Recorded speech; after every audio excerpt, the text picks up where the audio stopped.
نحمد الله العظيم ونصلي ونسلم على رسوله الكريم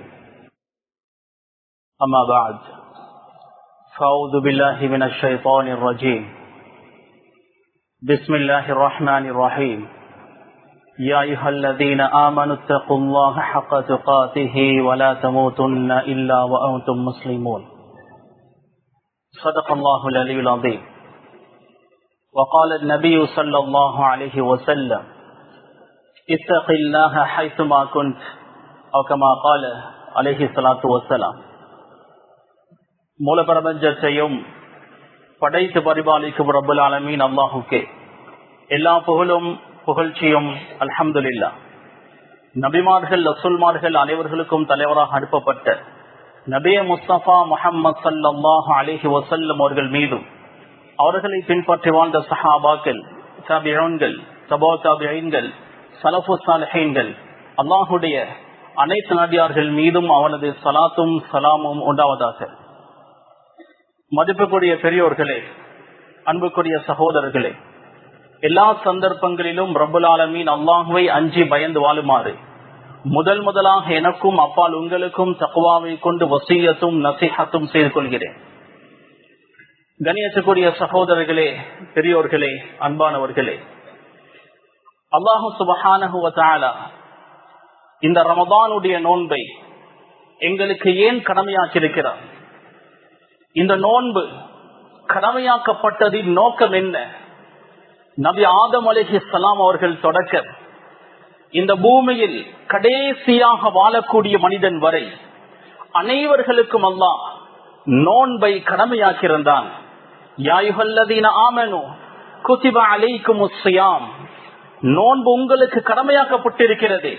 comma குதிப அலல்லதீன மின் கப்லிக்கும், உங்களுக்கு முன்னால் இருந்த சமூகத்தினர்களுக்கு நோன்பு கடமையாக்கப்பட்டதை போன்று உங்களுக்கும் நோன்பு கடமையாக்கப்பட்டிருக்கிறது. ஏன் அல்லாஹ் சுப்ஹானஹு வ தஆலா முழு மனித சமுதாயத்திற்கும் நோன்பை கடமையாக்கியிருக்கிறான்? லஅல்லகும் தத்தகூன், நீங்கள் தக்வாதாரிகளாக ஆக வேண்டும் என்பதற்காக வேண்டி. நோன்பினுடைய நோக்கம் தக்வாதான். தக்வாவை இரண்டு வகையாக பிரிக்கலாம். தக்வல் அவாம், தக்வல் ஸாலிஹீன். முதல் வகை தக்வா தக்வல் அவாம், பொது மக்களுடைய பயமச்சம். தக்வா அவாம், பொதுமக்கள் பாவம் செய்துவிட்டு அல்லது பாவம் செய்யும் போது அல்லது பாவம் செய்வதற்கு முன்னர் அல்லாஹ்வை அஞ்சுவார்கள். இரண்டாவது வகை தக்வா தக்வா ஸாலிஹீன், சாலிஹான மக்களுடைய தக்வா, இறையச்சம். அவர்கள் பாவம் செய்துவிட்டு அல்லாஹ்வை அஞ்ச மாட்டார்கள். மாற்றமாக ஒரு அமல், ஒரு இபாதத் செய்துவிட்டு அல்லாஹுக்கு நெருக்கமான ஒரு விடயத்தை செய்துவிட்டு அல்லாஹ்வை அஞ்சுவார்கள். இதுதான் தக்வா ஸாலிஹீன், சாலிஹான மக்களுடைய தக்வா. இந்த தக்வா தான் என்னுடைய உங்களுடைய வாழ்க்கையில் வர வேண்டிய தக்வா. ஜக்கரியா அன்சாரி ரஹிமஹுல்லாஹ் மஸ்ஜிதுடைய தூணில் சாய்ந்திருந்தார்கள். மௌலானா உமர் பாலம்பூரி ரஹிமஹுல்லாஹ் அவர்கள் வந்து சிறிது நேரம் கதைத்துக் கொண்டிருந்தார்கள். மௌலானா உமர் பாலம்பூரி ரஹிமஹுல்லாஹ் அவர்கள் சொன்னார்கள், என்னுடைய வாழ்நாளில் அல்லாஹ் விரும்பக்கூடிய முறை பிரகாரம் 2 ரக்அத்கள் தொழுந்தால் போதும் என்று சொன்னார். ஜக்கரியா அன்சாரி ரஹிமஹுல்லாஹ் தூணில் சாய்ந்திருந்தவர். ஆச்சரியமாக முன்னுக்காகி, உமர், இந்த தைரியம் எங்கிருந்து உங்களுக்கு வந்தது? நான் என்னுடைய வாழ்நாளில் அல்லாஹ் விரும்பக்கூடிய முறை பிரகாரம் 2 சஜதாக்கள், சுஜூதுகள் செய்தால் போதும் என்று நான் ஆசைப்படுகிறேன் என்று சொன்னார்கள். சுப்ஹானல்லாஹ். ஜக்கரியா அன்சாரி ரஹிமஹுல்லாஹ் சாதாரண ஒரு மனிதரா? எவ்வளவு சாலிஹான ஒரு மனிதர்! 40 வருடங்களுக்கு மேலால் ஸஹீஹுல் புகாரியை மாணவர்களுக்கு கற்றுக் கொடுக்கக்கூடியவர். ரமதானுடைய மாதம் வந்தால் 30 குர்ஆன்களை தமாம் செய்வார்கள். ஒரு நாளைக்கு ஒரு குர்ஆன் வீதம் 30 குர்ஆன்களை ரமதானில் தமாம் செய்வார்கள். அப்படியாப்பட்ட ஜக்கரியா அன்சாரி ரஹிமஹுல்லாஹ் அவர்கள் சொல்கிறார்கள், என்னுடைய வாழ்நாளில் அல்லாஹ் விரும்பக்கூடிய முறை பிரகாரம் 2 சஜதாக்கள் செய்தால் போதும், அதற்கு பின்னர் அல்லாஹ்வுடைய ரூஹை கைப்பற்றினால் போதும் என்று ஆசைப்படுகிறார். கணேசக்குரியவர்களே, தக்வா தக்வா தக்வா என்று பேசுகிறோமே, தக்வா என்றால் என்ன? தக்வா என்றால் என்ன என்று நாம் விளங்கி வைத்திருக்கிறோம். அலி இப்னு அபி தாலிப் ரலியல்லாஹு அன்ஹு அவர்கள் சொல்கிறார்கள், தக்வா என்றால் என்ன தெரியுமா? அல் ஹவுஃபு மினல் ஜலீல், அல்லாஹ்வை அஞ்சுவது. வல் அமலு பித்தன்சீல், குர்ஆனை ஹதீஸை அமுல்படுத்துவது. வல் கனாஅத்து பில் கலீல், அல்லாஹ் தந்ததை போதுமாக்கிக் கொள்வது. வல் இஸ்திஅதாது லிர்ரஹீல், ஆகிரத்துக்காக தயாராகுவது. இதுதான் தக்வா என்று அலி ரலியல்லாஹு அன்ஹு அவர்கள் சொல்வார்கள். தக்வா என்றால் அல்லாஹ்வை அஞ்சி, அல்லாஹ்வை பயந்து, குர்ஆன் ஹதீஸை அமல் செய்வது, அல்லாஹ் தந்ததை போதுமாக்கிக் கொள்வது, ஆகிரத்துக்காக தன்னை தயார்படுத்திக் கொண்டே இருப்பது. இதுதான் தக்வா. தக்வாவை சுருக்கமாக சொல்வதென்றால், மனதில் அல்லாஹ்வுடைய அச்சம் இருக்கும். அதனுடைய வெளிப்பாடாக உடல் உறுப்புகள் அல்லாஹுக்கு வழிபடக்கூடிய விதத்தில் நடந்து கொள்ளும். இதுதான் தக்வா. மனதில் அல்லாஹுடைய அச்சம் பயம் இருக்கும். அதனுடைய வெளிப்பாடாக உடல் உறுப்புகள் செயற்படும். கணேசக்குரிய சகோதரர்களே, எல்லா நபிமார்களும் எல்லா ரசூல்மார்களும் அவர்களுடைய உம்மத்தினர்களுக்கு தக்வாவை வலியுறுத்தினார்கள், அல்லாஹுடைய அச்சத்தை வலியுறுத்தினார்கள். இஸ் قال لهم اخوهم نوح الا تتقون, நூஹ் அலைஹிஸ்ஸலாம் தனது சமூகத்திற்கு சொன்னார்கள், அலா தத்தகூன், நீங்கள் அல்லாஹ்வை அஞ்சிக் கொள்ள கூடாதா? இஸ் قال لهم اخوهم هود الا تتقون, ஹூத் அலைஹிஸ்ஸலாம் தனது சமூகத்திற்கு சொன்னார்கள், நீங்கள் அல்லாஹ்வை அஞ்சிக் கொள்ள கூடாதா? லூத் அலைஹிஸ்ஸலாம் தனது சமூகத்திற்கு சொன்னார்கள், அலா தத்தகூன், நீங்கள் அல்லாஹ்வை அஞ்சிக் கொள்ள கூடாதா? ஷுஐப் அலைஹிஸ்ஸலாம் தனது சமூகத்திற்கு சொன்னார்கள், அலா தத்தகூன், நீங்கள் அல்லாஹ்வை அஞ்சிக் கொள்ள கூடாதா?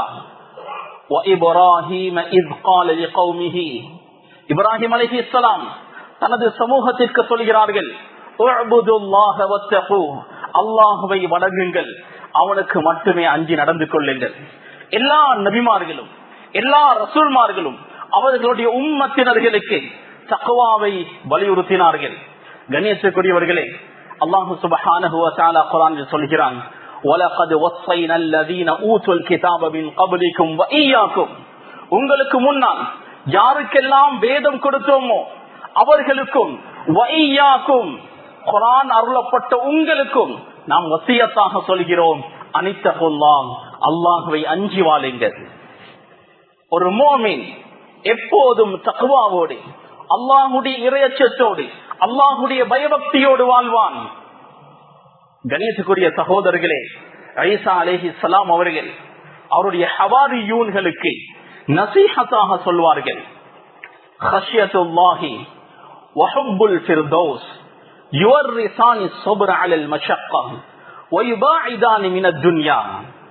அல்லாஹ்வுடைய பயம், அச்சம், ஜன்னத்துல் ஃபிர்தௌஸுடைய ஆசை, அந்த மோகம் கஷ்டங்களின் மீது பொறுமையை உண்டாக்கும், துன்யாவை விட்டும் தூரமாக்கி அல்லாஹ்வின் பக்கம் நெருக்கி வைக்கும் என்று ஈசா அலைஹிஸ்ஸலாம் தனது ஹவாரியூன்களுக்கு நசீஹத் செய்யக்கூடியவர்களாக இருந்தார்கள். கண்ணியத்துக்குரியவர்களே, நபிமார்கள் ரசூல்மார்களுடைய வாழ்க்கை வரலாற்றை எடுத்துக்கொண்டால், சஹாபாக்களுடைய வாழ்க்கை வரலாற்றை எடுத்துக்கொண்டால், அவர்கள் அல்லாஹ்வை எந்த அளவு அஞ்சினார்கள், எந்த அளவு பயந்தார்கள். அவர்களுடைய தக்வாவை எம்மோடு ஒப்பிடும் போது நாம் தக்வாவே இல்லாதவர்கள்.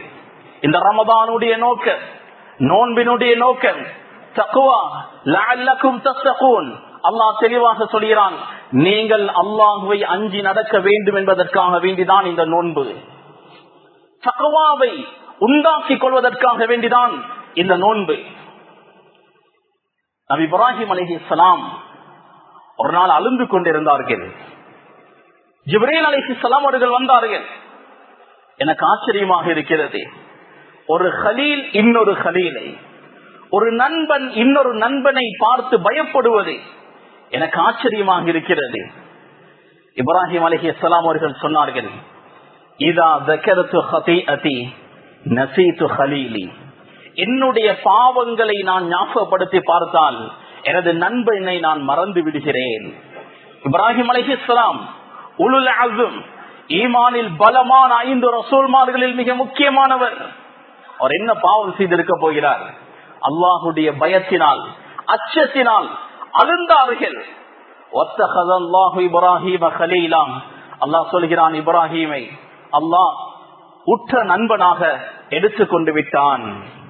இப்ராஹிம் அலைஹிஸ்ஸலாம் அல்லாஹுடைய கலீலாக, நெருங்கிய நண்பனாக இருந்து கூட அல்லாஹுடைய பயம் அச்சத்தால் அழக்கூடியவர்களாக இருந்தார்கள்.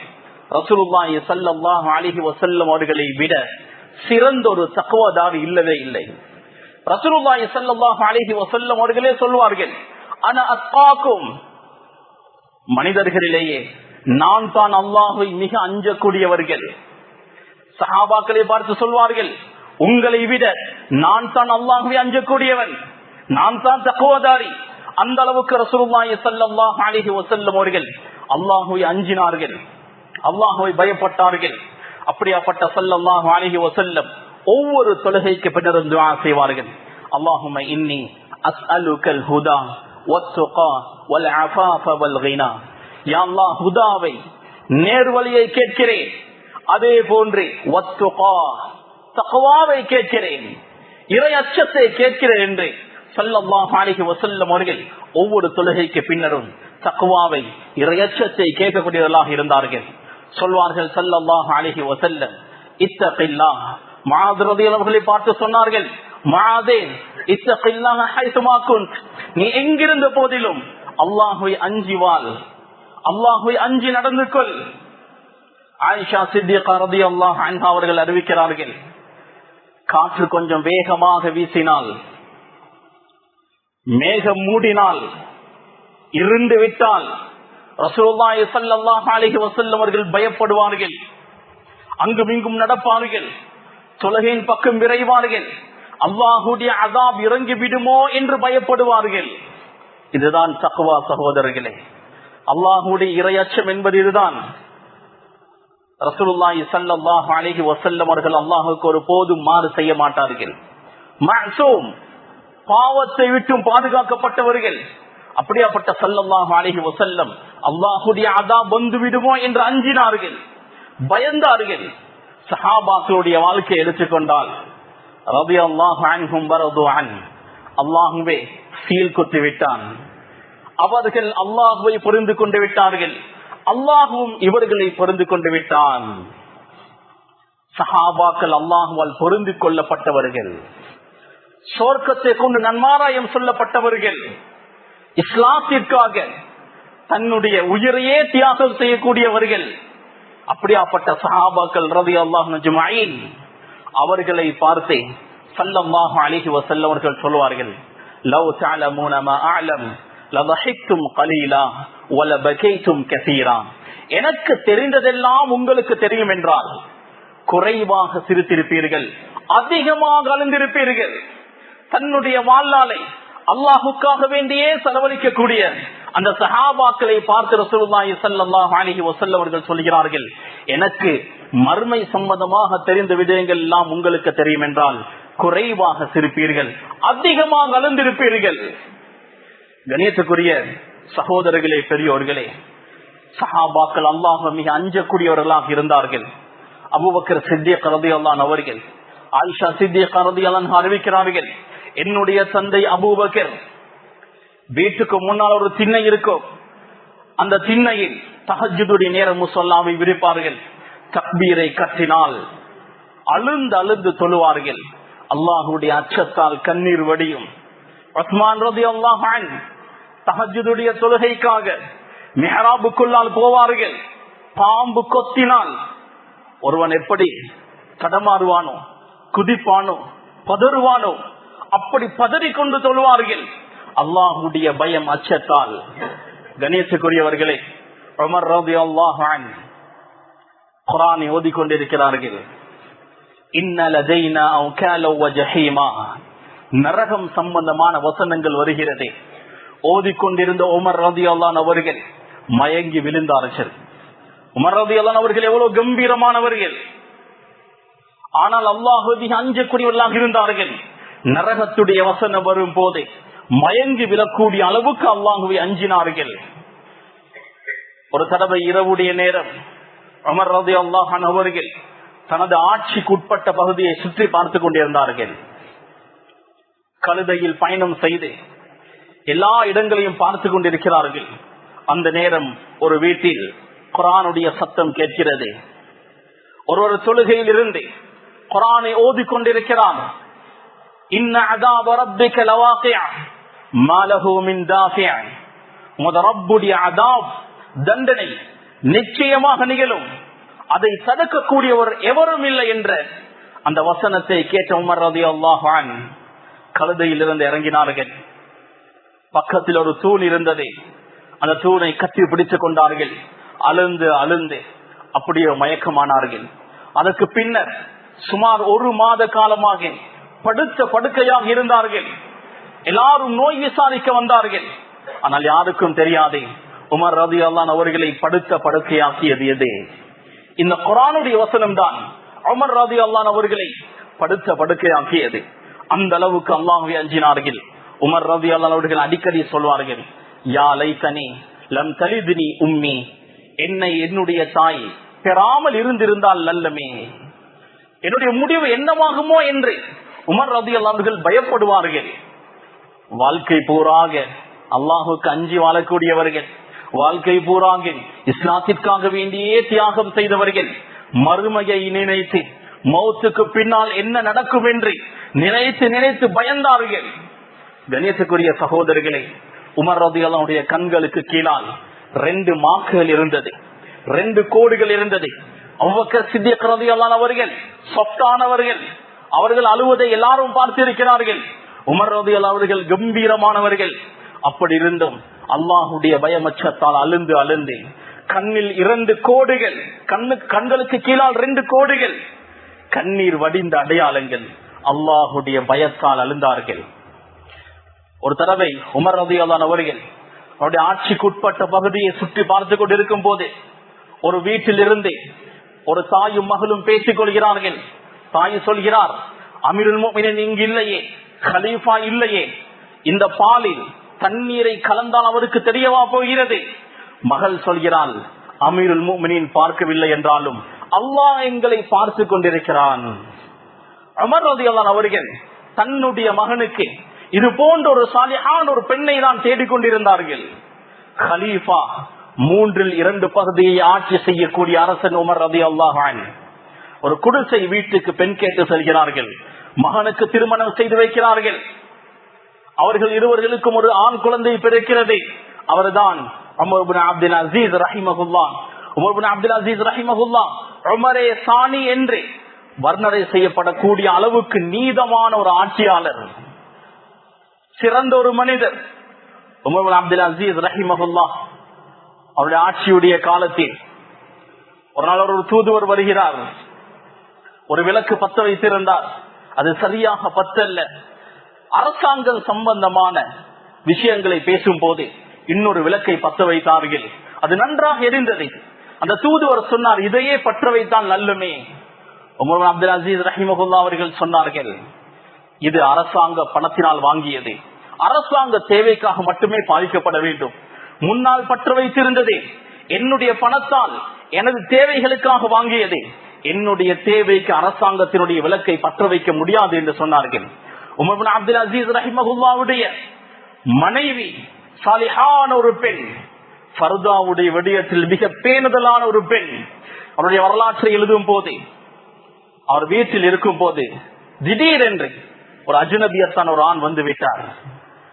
அந்த பெண் திரைக்கு பின்னால் ஓடி சென்றால், கேட்டால், என்னை முழுமையாக நீ கண்டாயா? இல்லை, நான் முடியை மட்டும் தான் கண்டேன். உமர் அப்துல் அசீஸ் ரஹிமஹுல்லாஹுடைய மனைவி சொன்னால், ஒரு அந்நிய ஆண் பார்த்து முடி எனக்கு தேவையில்லை என்று முடியையே வலித்து விட்டார்கள். இது சரியா தவறா என்பது வேறு. அல்லாஹுடைய அச்சத்தால் உயர்ந்து நின்றார்கள். அதனாலதான் அந்த பெண் அல்லாஹுடைய அச்சத்தால் ஒரு அந்நிய ஆண் பார்த்து முடி எனக்கு தேவையில்லை என்று வலித்தார்கள். கணேசுக்குரிய சகோதரர்களே, பெரியோர்களே, மலக்குமார்கள் அல்லாஹ்வுடைய அச்சத்தால் பயந்து நடுங்கிக் கொண்டிருக்கிறார்கள். ஜிப்ரீல் அலைஹிஸ்ஸலாம் அவர்கள் ஒரு நேரம் வந்த நேரம் ரசூலுல்லாஹி ஸல்லல்லாஹு அலைஹி வஸல்லம் அவர்கள் கேட்டார்கள், மாலி அரா மீகாயில் யத்ஹக், மீகாயில் ஏன் சிரிக்காமல் இருக்கிறார்? மீகாயில் சிரிப்பதை நான் கண்டதே இல்லையே. ஜிப்ரீல் அலைஹிஸ்ஸலாம் அவர்கள் சொன்னார்கள், மா தஹிக மீகாயில் முன்து குலிகத்தின் நார், நரகம் படைக்கப்பட்ட நாள் முதல் மீகாயில் சிரித்ததே இல்லை. மீகாயில் அலைஹிஸ்ஸலாம், அல்லாஹ் என்னை தண்டித்து விடுவானோ, நரகத்தில் தூக்கி வீசி விடுவானோ என்று பயந்து பயந்து இருக்கிறார்கள். மலக்குமார்களே அல்லாஹ்வுடைய பயம் அச்சத்தால் நடுங்கிக் கொண்டிருக்கிறார்கள். கணேசுக்குரியவர்களே, அல்லாஹ்வுடைய பயம் அச்சத்தை, தக்வாவை இந்த நோம்பின் மூலம் நாம் அதிகப்படுத்துவோம். அந்த தக்வா எங்களை பக்குவப்படுத்தும், பாவங்களிலிருந்து எங்களை பாதுகாக்கும், கடமைகளில் உதாசீனம் செய்யாமல் இருக்க அந்த தக்வா உதவியாக இருக்கும், அந்த இறையச்சம் உதவியாக இருக்கும். கணேசுக்குரிய சகோதரர்களே, அல்லாஹுடைய தக்வா பயம் அச்சம் எங்களுடைய வாழ்க்கையில் இருந்தால் எப்போதும் அல்லாஹுக்கு மாறு செய்ய மாட்டோம். அணு அணுவாக அல்லாஹுவை அஞ்சி நடப்போம், அல்லாஹுக்கு மாறு செய்யாமல் வாழ்வோம். ஒரு மனிதனுடைய வாழ்க்கையில் அடிப்படை தக்வா அல்லாஹுடைய பயம் அச்சம்தான். அபூ ஹனீஃபா ரஹிமஹுல்லாஹ் சிறந்த ஒரு மார்க்க அறிஞர். ஒரு தடவை ஒருவர் ஒரு ஃபத்வா கேட்டு வந்தார். அவர் சொன்னார், என்னுடைய ஆடு காணாமல் போய்விட்டது, சில விஷயங்களை கேட்டுவிட்டு அவர் சென்று விட்டார். அவரோடு வந்த அடுத்தவரை அபூ ஹனீஃபா ரஹிமஹுல்லாஹ் அவர்கள் அழைத்து கேட்டார்கள், வந்த மனிதருடைய ஆடு என்ன நிறம், எத்தனை வயது இருக்கும், இதெல்லாத்தையும் விசாரித்தார்கள். வர்ணனை செய்யப்பட்ட ஆட்டை சில காலம் வாங்காமல் இருந்தார்கள். என்னுடைய பணம் ஹலாலாக இருந்தாலும் திருடப்பட்ட ஒரு ஆட்டை நான் வாங்கி சாப்பிட்டு விடக்கூடாது, என்னுடைய பணம் ஹலால் தான், ஆனால் அதை இன்னொருவன் திருடி என்னிடம் விற்றுவிடக் கூடாது என்று கவனமாக இருந்தார்கள். அந்த அளவுக்கு பேணுதல்.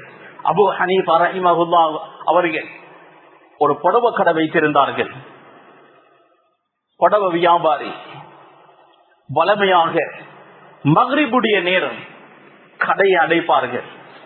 ஒரு நாள் பகலுடைய நேரமே கடையை அடைத்தார்கள். அக்கம் பக்கத்தில் இருக்கக்கூடியவர்கள் கேட்டார்கள், இமாம் அவர்களே என்ன காரணம், இன்று நேரத்தோடையே கடை அடைக்கிறீர்கள்? சொன்னார்கள் அபூ ஹனீஃபா ரஹிமஹுல்லாஹ், இன்று கொஞ்சம் வானம் மந்தமாக இருக்கிறது, இருட்டாக இருக்கிறது, அந்த காலத்தில் சரியான வெளிச்சங்கள் இல்லை. அதனால் அபூ ஹனீஃபா ரஹிமஹுல்லாஹ் அவர்கள் சொன்னார்கள், சரியான வெளிச்சம் இல்லை, என்னுடைய கடையில் வந்து சாமான் எடுக்கக்கூடியவர்கள் ஹை குவாலிட்டி என்று நினைத்து லோ குவாலிட்டியை எடுத்துக்கொண்டு போக கூடாது, நான் மோசடி செய்தவனாக ஆகிவிடுவனோ என்ற பயத்தால் நான் நேரத்தோடு கடையை அடைத்தேன் என்று சொன்னார்கள். எந்த அளவுக்கு அல்லாஹ்வை அஞ்சி இருக்கிறார்கள், இந்த அளவு பேணுதல் தக்வா எங்களுடைய வாழ்க்கையில் இருக்கிறதா? பொதுவான ஒரு காயிதா இருக்கிறது, அடிப்படை சட்டம் இருக்கிறது. குல்லு கர்பின் ஜர்ர மன்ஃபஅத்தன் ஃபஹுவ ரிபா. எந்த கடன் எல்லாம் மேல்மிச்சமான ஒரு பணத்தையோ அல்லது பொருளையோ ஒரு பிரயோஜனத்தையோ கொண்டு வருமோ அவைகள் அனைத்தும் வட்டிதான். எந்த கடன் மேல்மிச்சமான ஒன்றை கொண்டு வருமோ அது வட்டி என்பது அடிப்படை காயிதா, அடிப்படை சட்டம். அபூ ஹனீஃபா ரஹிமஹுல்லாஹ் பகலுடைய நேரம், உச்சி வெயில், கடுமையான வெயில், வெயிலில் நின்று கொண்டிருக்கிறார்கள். உடம்பில் வியர்வை வடிந்து கொண்டிருக்கிறது. ஒருவர் அந்த வழியாக போகும் போது கேட்டார்கள், இமாம் அவர்களே ஏன் இந்த வெயிலில் நின்று கொண்டிருக்கிறீர்கள், அந்த வீட்டினுடைய நிலையில் நிற்கலாமே. அபூ ஹனீஃபா ரஹிமஹுல்லாஹ் அவர்கள் தெளிவாக பதில் சொன்னார்கள், நான் அந்த வீட்டு சொந்தக்காரனுக்கு கடன் கொடுத்திருக்கிறேன், நான் அவருடைய வீட்டினுடைய நிழலில் இருந்தால் அவர் எதுவும் சொல்ல மாட்டார், ஆனால் அவருக்கு நான் கடன் கொடுத்ததினால் தைரியமாக நான் அந்த இடத்தில் நின்றால் அது வட்டியாகி விடுமோ என்று அஞ்சுகிறேன் என்று சொன்னார்கள். எந்த அளவுக்கு பேணுதல்! அபூ ஹனீஃபா ரஹிமஹுல்லாஹ் வளர்ந்து வளர்ந்து வளர்ந்து உச்சத்தை தொட்டார்கள். அந்த நேரத்தில் ஆட்சியில் இருந்த கலீஃபா அபூ ஹனீஃபா ரஹிமஹுல்லாஹ் அவர்களை காதியாக, ஜஸ்டிஸாக, நீதிபதியாக அந்த பகுதிக்கு இருக்குமாறு சொன்னார். அபூ ஹனீஃபா ரஹிமஹுல்லாஹ் அவர்கள் சொன்னார்கள், எனக்கு பொறுப்புகள் எதுவும் தேவையில்லை, சாதாரண மனிதனாக நான் வாழ்ந்துவிட்டு செல்கிறேன் என்று சொன்னார்கள். கலீஃபாவுக்கு கோபம் வந்தது. அவர் சொன்னார், இதற்கு பின்னர் நீங்கள் யாருக்கும் ஃபத்வா கொடுக்க கூடாது. அபூ ஹனீஃபா ரஹிமஹுல்லாஹ் சரி என்று சொல்லிவிட்டு வந்து விட்டார்கள். வீட்டுக்கு வந்ததும் மகள் ஒரு மசலாவை கேட்கிறாள். அபூ ஹனீஃபா ரஹிமஹுல்லாஹ் மகளுக்கு சொன்னால், நான் கலீஃபாவுக்கு வாக்கு கொடுத்து விட்டேன், ஃபத்வா கொடுக்க மாட்டேன், மசாலாக்களுக்கு தெளிவு சொல்ல மாட்டேன் என்று சொன்னார்கள். கண்ணியத்துக்குரிய சகோதரர்களே, இந்த அளவுக்கு பேணுதலை, தக்வாவை நாம் வளர்க்க வேண்டும். அஹ்மது இப்னு ஹம்பல் ரஹிமஹுல்லாஹுடைய மஜ்லிஸுக்கு ஒரு பெண் வந்தாள். அந்த பெண் ஒரு ஃபத்வாவை கேட்டால் அந்த சபையில் இருந்தவர்கள் எல்லாம் ஆடி போனார்கள். அந்த பெண் கேட்ட ஃபத்வா, நேற்று இரவு என்னுடைய பிள்ளைக்கு சாப்பாடு ஊட்டிக் கொண்டிருந்தேன், இருட்டாக இருந்தது, அந்த வழியாக கலீஃபாவுடைய வாகனங்கள் போனது, போகும் போதே வீடு வெளிச்சமாகியது, அந்த வெளிச்சத்தில் என்னுடைய பிள்ளைக்கு நான் சில கவலங்களை ஊட்டிவிட்டேன், இது எனக்கு ஹலாலா ஹராமா என்று கேட்டார். அஹ்மது இப்னு ஹம்பல் ரஹிமஹுல்லாஹ் அவர்கள் சொன்னார்கள், இது ஹராம், ஹலால் கேட்டுக்கொள்ளுங்கள் என்று சொன்னார்கள். அந்த பெண் சென்றதும் அஹ்மது இப்னு ஹம்பல் ரஹிமஹுல்லாஹுடைய மகன் வந்து கேட்டார், வாப்பா, ஏன் இப்படி ஒரு ஃபத்வா, இவ்வளவு ஹார்டான ஒரு ஃபத்வாவா? அஹ்மது இப்னு ஹம்பல் ரஹிமஹுல்லாஹ் அவர்கள் சொன்னார்கள், இந்த கேள்வியை கேட்டது சாதாரண ஒரு பெண் அல்ல, பிஷ்ருல் ஹாஃபி என்ற பெரும் ஒரு சூஃபி மகானுடைய சகோதரி. அவர்களுடைய பக்குவத்துக்கும் பேணுதலுக்கும் அவர்கள் கேட்ட கேள்வி சரி, அவர்களுடைய ஃபத்வாவும் இதுதான், அவர்கள் ஹலால் கேட்டுக்கொள்ளட்டும் என்று சொன்னார்கள். கணேசக்குரியவர்களே, அன்பானவர்களே, இந்த தக்வாவை, பயம், அச்சத்தை கொண்டு வருவோம். தக்வா என்றால் என்ன என்று நாம் விலகிக் கொள்வோம். அல்லாஹுக்கு மாறு செய்யாமல் அல்லாஹுடைய கட்டளைகளை அணுவாக பின்பற்றுவது தக்வா. அல்லாஹுவை அஞ்சி அஞ்சி ஒவ்வொரு செயற்பாடுகளையும் செய்து கொள்வது, ஒவ்வொரு பேச்சுகளையும் பேசுவது, ஒவ்வொரு அசைவுகளையும் அசைவது தக்வா. கணேசக்குரியவர்களே, ஹாஜா ஃபதுல் அலி என்ற ஒரு சூஃபி மகான் இருந்தார். அவருடைய சாப்பாட்டை அவரேதான் சமைப்பார், யாருக்கும் கொடுக்க மாட்டார். அவருடைய கொள்கை, இன்னொருவர் சமைத்தால் சமைக்க கூடியவருடைய பண்புகள் என்னிடத்தில் வெளிப்படும், இது அவருடைய கொள்கையாக இருந்தது. ஹாஜா ஃபதுல் அலி அமல்பாத்தில் மிக பேணுதலானவர், தஹஜ்ஜுதை விடாதவர், தஹஜ்ஜுதில் மிக பேணுதலாக இருக்கக்கூடியவர். அதனால் அவருடைய சாப்பாட்டை அவரே சமைப்பார். தஹஜ்ஜுத் இல்லாத ஒருவர், சுபஹ் தொழாத ஒருவர் சமைத்து நான் சாப்பிட்டு விட்டால் அவனுடைய முசீபத்தும் எனக்கு வந்துவிடும் என்று அஞ்சுவார்கள். ஒரு பயணத்தில் இருக்கும் போதே அவருடைய மாணவன் அப்துல் மலிக் என்ற ஒரு சாலிஹான ஒரு மாணவர் இருந்தார். அமளிபாதத்தில் மிக பேருதலானவர். அந்த மாணவனுக்கு சொன்னார், இன்று நீ எங்களுக்காக சமைத்து தர வேண்டும். அப்துல் மலிக் என்ற அந்த மாணவர் சமைத்தார். சாப்பிடுவதற்காக சாப்பாடுகளை கொண்டு வந்து வைத்தார். சாப்பிடுவதற்காக அமர்ந்திருக்கும் போதே அந்த ஏரியாவுடைய கவர்னர் வருகிறார். வந்து இவரோடு பேசிக் கொண்டிருந்து விட்டு சென்றார். கவர்னர் வரும் போது வைத்த சாப்பாட்டை எடுத்தார்கள். திரும்ப 2வது தடவை வைக்கும் போதே மாணவன் அப்துல் மலிக் சாப்பாட்டை கொண்டு வந்து வைக்கவில்லை, இன்னொருவர் தான் கொண்டு வந்து வைத்தார். சொன்னார்கள், ஹாஜா ஃபதுல் அலி, நான் இந்த சாப்பாடை சாப்பிட மாட்டேன், நான் உண்ண மாட்டேன். மாணவர் சொன்னார், உஸ்தாத் அவர்களே, நான் சமைத்தது, நான் மட்டும்தான் சமைத்தேன், சாப்பிடலாமே. சொன்னார்கள், ஹாஜா ஃபதுல் அலி, சமைத்தது நீனாக இருந்தாலும் இந்த சாப்பாட்டை கொண்டு வந்து வைத்தவர் தாடி இல்லாதவர், ரசூலுல்லாஹுடைய சுன்னத்தை பேணாத ஒருவர் சாப்பாட்டை கொண்டு வந்து வைத்தார். நான் அந்த சாப்பாட்டை சாப்பிட்டால் ரசூலுல்லாஹுடைய சுன்னாக்களை பின்பற்றாமல் இருக்கக்கூடிய நிலைக்கு நான் தள்ளப்படுவேன் என்று பயப்படுகிறேன் என்று சொன்னார்கள். சுப்ஹானல்லாஹ். கண்ணியத்துக்குரியவர்களே, அல்லாஹுவை அணுவணுவாக அஞ்சி வாழக்கூடிய ஒரு வாழ்க்கையை நாம் வாழ்வதற்கு முயற்சி செய்வோம். அல்லாஹு தஆலா அவனை யாரெல்லாம் அஞ்சி வாழ்கிறார்களோ, தக்வாவோடு வாழ்கிறார்களோ அவர்களை பார்த்து அல்லாஹ் சொல்கிறான், இன்னல்லாஹ மஅல் முத்தகீன், தக்வாதாரிகளோடு அல்லாஹ் இருக்கிறான். நாம் அல்லாஹ்வை பயந்து வாழ்ந்தால் அல்லாஹ் எம்மோடு இருப்பான். இன்னல்லாஹ யுஹிப்புல் முத்தகீன், யாரெல்லாம் அல்லாஹ்வை அஞ்சி வாழ்கிறார்களோ அவர்களை அல்லாஹ் நேசிக்கிறான். அல்லாஹ் எம்மோடு இருப்பான். அல்லாஹுடைய முஹப்பத் எங்களுக்கு கிடைக்கும். எங்களுடைய பாவங்கள் எல்லாம் அழிந்துவிடும். யார் அல்லாஹை பயந்து வாழ்வாரோ அவருடைய எல்லா பாவங்களும் அழிக்கப்பட்டுவிடும். வாழ்க்கையில் உள்ள கஷ்ட துன்பங்கள், பலாய் முசீபத்துகள் எல்லாம் இந்த தக்வாவின் மூலம், அல்லாஹை பயந்து வாழ்வதன் மூலம் இல்லாமலாகும். இது அல்லாஹுடைய வாக்கு.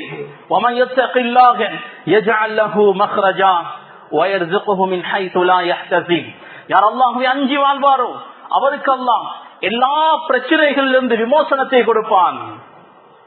அவருக்கு ரிஸ்கை அவர் நினையா புறத்தில் இருந்து கொடுப்பான். ரிஸ்க் என்றால் சாப்பிடக்கூடிய சாப்பாடு மட்டுமல்ல, ஒரு மனிதனுடைய வாழ்க்கையில் கொடுக்கப்படக்கூடிய எல்லா நியமங்களும் அருட்கொடைகளும் ரிஸ்க் தான்.